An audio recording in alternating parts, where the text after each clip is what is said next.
Livestock Care and Feeding. Our first speaker is David Bain, Doctor of Veterinary Medicine from Sydney, Illinois. And David's going to be talking about measurement of biomarkers in food animals to assess animal inflammation and wellness.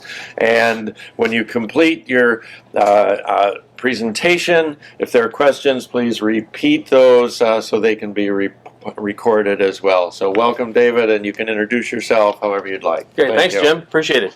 Pleasure to be here at ORS. Any farmers in the room?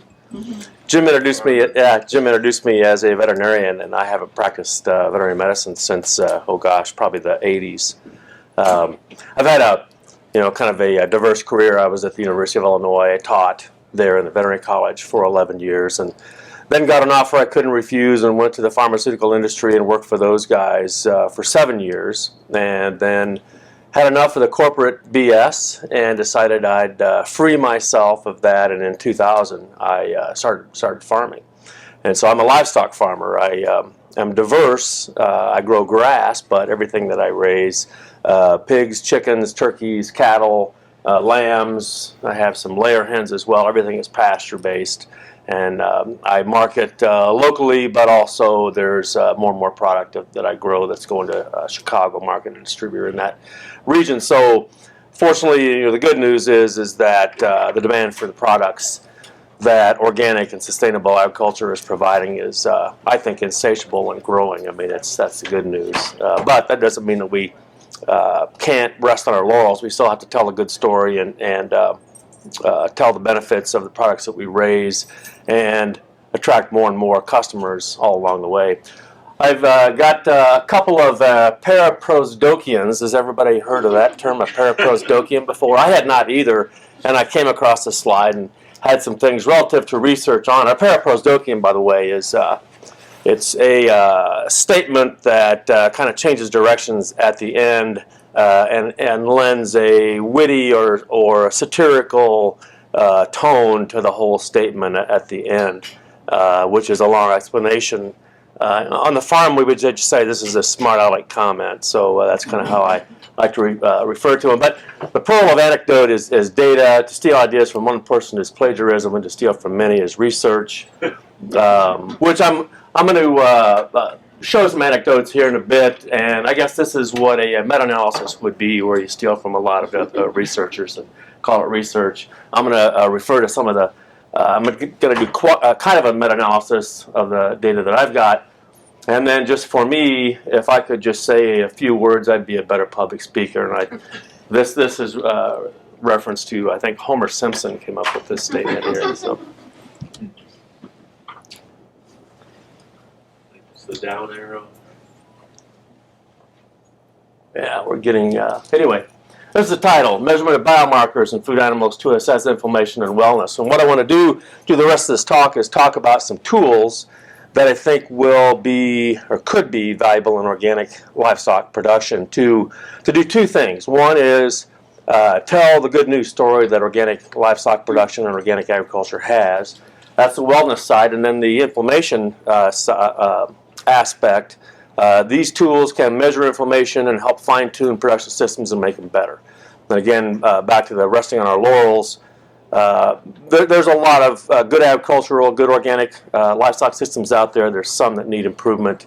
This tool can help do that and get us, again, larger markets and get us to the animal welfare aspect, animal wellness aspect that I think we all need to be attuned to.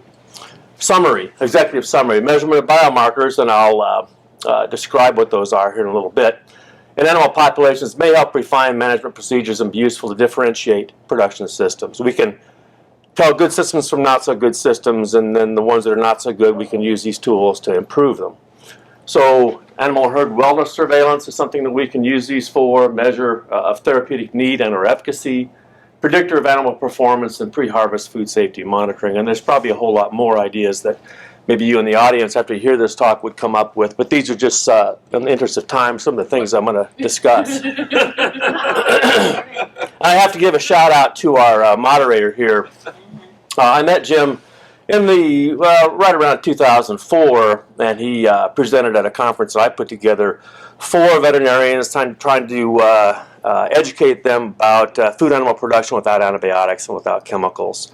And that was a labor of love.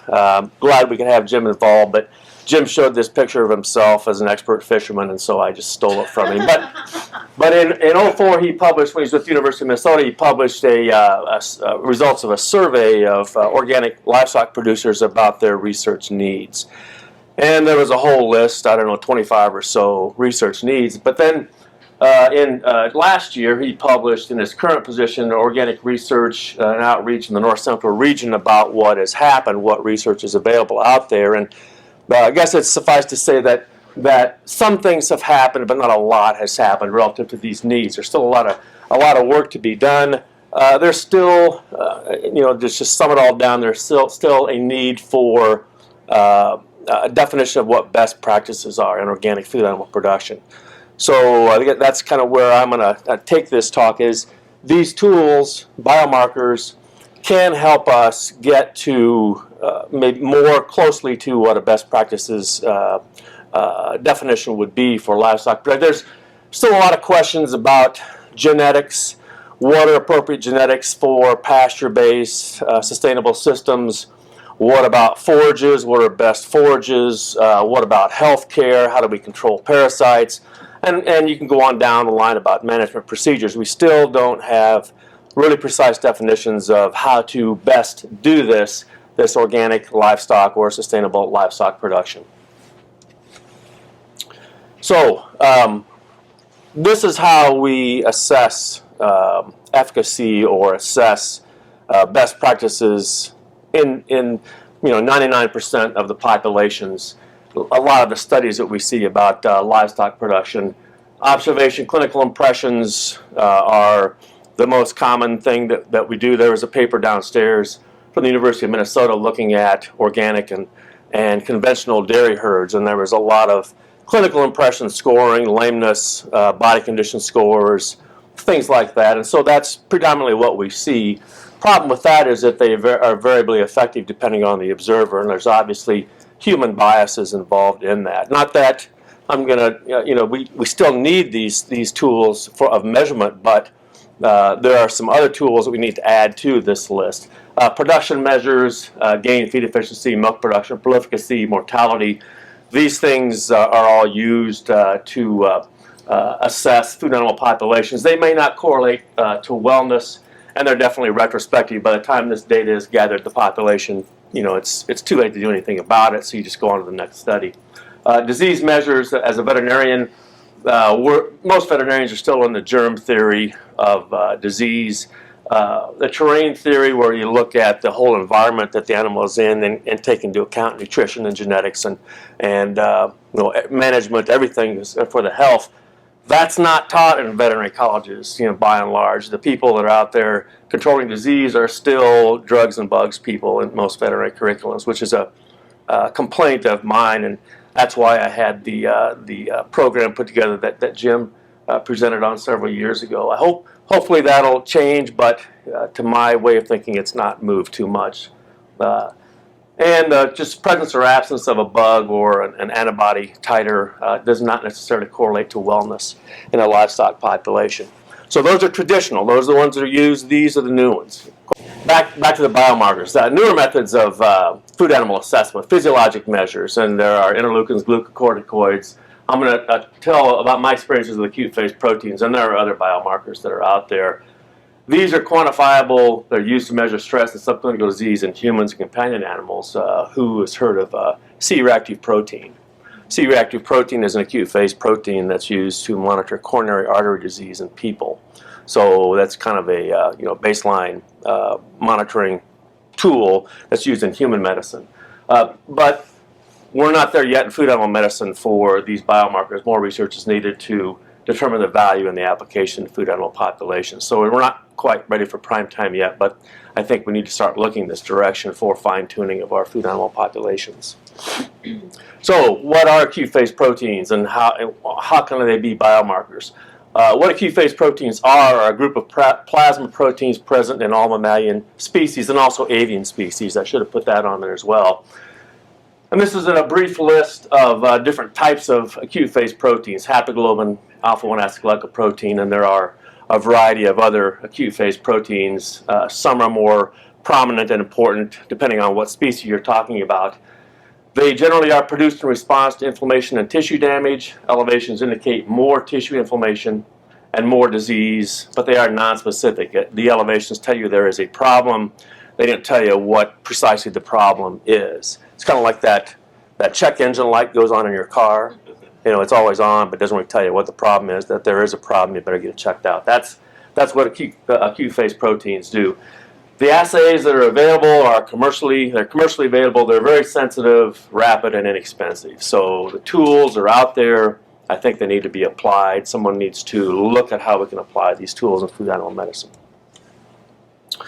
So here's the cascade of events. With diseased herd or flock, you have tissue damage or inflammation. Cytokines are produced in response to that, and then the cytokines initiate acute phase protein production, predominantly in the liver, but in other body organs.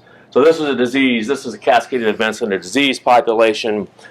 But if you conversely have a population that's not diseased, a healthy or an organic population, you don't have any inflammation or tissue damage, no cytokine production, no acute phase protein response, you're going to have lower concentrations.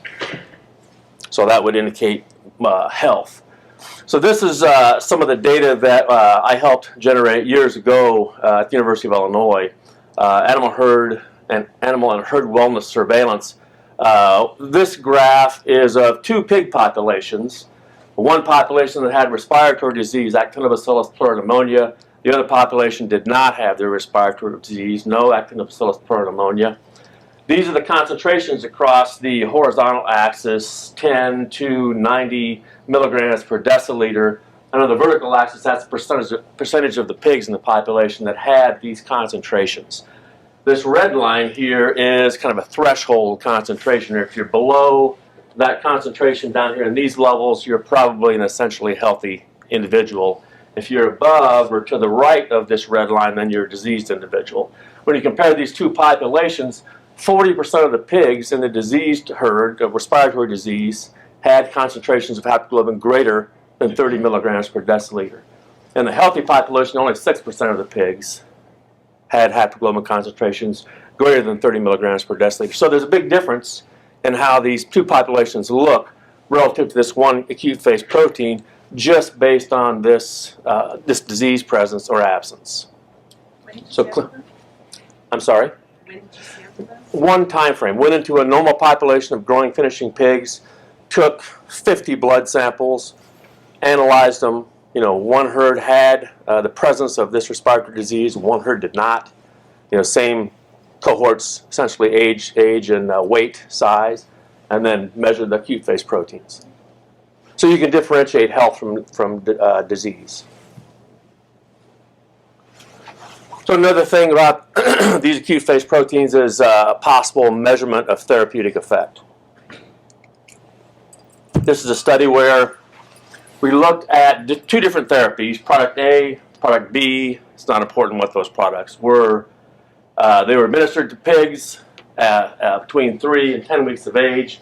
We looked at the acute phase protein response, the acute phase response of product A, which is the purple line, acute phase response of product B, which is the lighter shaded line. And then we measured gain. So we've got weight gain at 3 weeks, 6 weeks, 10 weeks, 20 weeks of age. This is the scale of acute phase protein over here, and that's on the left is the scale of weight gain. So the bottom line here is the pigs that were given product B, they had a higher acute phase protein concentration than those given product A. And then the weight gain was less, significantly less, in the pigs that had the higher acute phase protein. So it was a measure.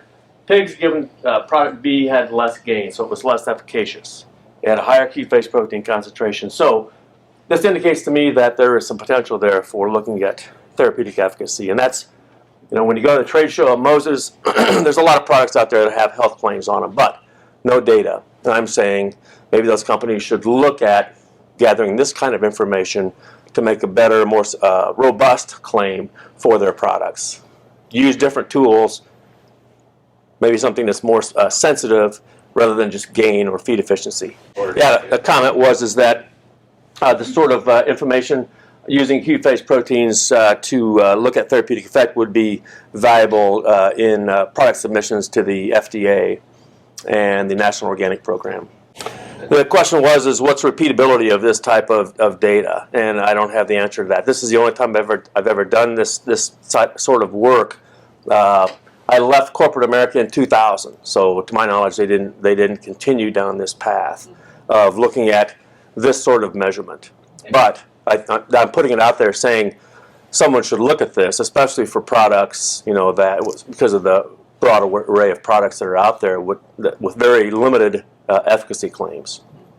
Here's another thing. Again, I don't remember where this was published. This is probably they were in abstracts of like the International Pig Veterinary Society meetings and things like this. But this has to do with nutritional adequacy.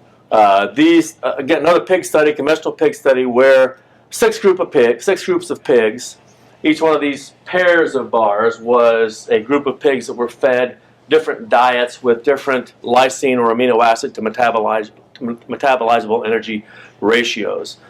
This was the diet that was formulated to be appropriate for this population of pigs. But blood samples were taken at the beginning and the end and looked at acute phase protein, alpha-1 acetylglycoprotein, and we saw that at the beginning, this is an arbitrary threshold concentration, the red bar. But at the beginning, the acute phase protein concentrations were similar, as you would expect for a research population. But then they were fed different rations. Some of these rations were deficient in lysine, some were in excess lysine. But then the final alpha-1 acetylglycoprotein concentration changed significantly, and they differed across different dietary treatments. So what I'm asking is this acute phase protein measurement an indicator, a biomarker for nutritional adequacy? Here, where they're saying they didn't change much from beginning to end, does this indicate adequacy, whereas this is inadequate right here, whereas this inadequate? So, can we, in process, while we're feeding livestock, can we tell if they're being fed appropriately? Or if we give them some novel feed ingredient, can we measure and say, in process, is this feed ingredient adequate for this class, this group of livestock? Let's just skip this, and you got just a couple more minutes. Yeah. This is the one I want to get to, pre-harvest food safety monitoring. Everybody's interested in that. This is another pig study, conventional pigs. Pigs were sent to market, clinically normal, antemortem. I took blood samples, looked at the pigs post-mortem. There were pigs that had some disease lesions, mostly cervical and thoracic abscesses, and the majority of pigs did not have any disease lesions. But when we looked at the blood samples, you could pick them apart, those that had severe lesions and those that had no lesions. Antemortem, the acute phase protein concentration was off the scale. The pigs that were normal, it was pretty much about where you would expect. So, how can this be used? In a food safety study to predict who's going to have problems and who's not. So, summary, I've already stated this. Monitoring of these biomarkers in animal populations may help refine or differentiate production systems for herd wellness, therapeutic need or efficacy, predictor of animal performance, pre-harvest food safety. A lot of research opportunities here. As I stated earlier, we don't really yet know how best to utilize these biomarkers, but I think that if we're talking about seeking best practices and fine-tuning our production systems, we need to use different tools and some more precise tools, and I think that these should be looked at. What populations should be monitored? When should monitoring occur? Which biomarker tests should be used? How should the data be interpreted? Do we look at population means? Do we look at a percentage of a population over a certain threshold concentration? How should the data be interpreted? And do management changes based on these values affect population performance and wellness? And just, I don't market anything, I don't sell these things, but to get back to the availability of these type of assays, it's just a matter of time before they become available. This is a cholesterol test that doesn't have a lot to do with the present talk, except that this company was working on a over-the-counter home C-reactive protein assay, but it never really got to market. But this assay is non-instrumented. It's quantitative home test device for measuring total cholesterol. So if companies can do this, have an over-the-counter, non-instrumented, quantitative device for measuring cholesterol, they can do it for anything, acute phase protein. So the technology is very close, if not already there. I don't know of any available tests, but this company was working on it. So this is it, Jim. I think we need to work more on bioassays, or to help tell our story and to improve the welfare and the health of animal populations. This sign is from the Nature Conservancy in north central Illinois. They just brought in a population of bison, and I hadn't seen them before. My middle son worked up there at this site, so this last winter, or about a month ago, I was at the site, and I wanted to see the bison. And you go up to the unit, and they have these signs posted on the fence about every 50 feet. And it's just amazing to me that you have to caution people with something like that to, be very careful about jumping over this fence and getting in with a bison. So I think back in what was said last night, we have to continually tell people how good our products are. And the more of us that are out there shouting about the quality, nutritive value, safety of organic food products, the better off we're all going to be. Because people are going to, they obviously respond to shouting from the hilltops about what things are, how good things are. So that's it, Jim. I'll just turn it back over to you. Thank you. A question was about body fluid samples that are not serum or plasma. And the answer to that question is yes. There's been saliva, milk, urine, and even feces. There's been some tests looking at all kinds of body fluids for acute phase proteins. And the data that I've seen have been quite promising. I mean, we don't really need to restrain an animal and get blood or serum. I mean, if we just have a fresh fecal sample, or milk sample, or tears is another body fluid that they correlate really well with what the serum acute phase protein concentrations are.